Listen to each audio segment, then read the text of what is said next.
Сляза ката, пакаранага ахвяраю. Апавяданне. Малады вясковец вельмі піў і біў жонку, а пасля неяк пашкодзіў сабе спіну і перастаў хадзіць.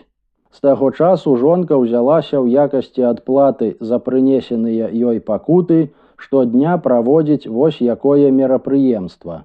Сцягвала мужика з ложка за ногі, валакла на ганак і там пярыла, што на мясцовым дыялекце значыць лупцавала, таўкла, дубасіла. Ён роў на ўсю ваколіцу, і ўсе суседзі ведалі, што і чаму ў той хаце робіцца. І ніхто не ўмешваўся, як не ўмешваўся ніхто і раней, калі пярыў ён яе. Зарос той мужик, кажучы мясцовым фразеалагізмам, як леснікоў сабака. Кудлаты, барадаты не пазнаць. Неяк ідучы міма вырашылі праведаць яго сябры. У адказ на традыцыйнае пытанне «Як жыццё?» іх былы сабутэльнік ледзь чутна выдыхнуў «Ай!»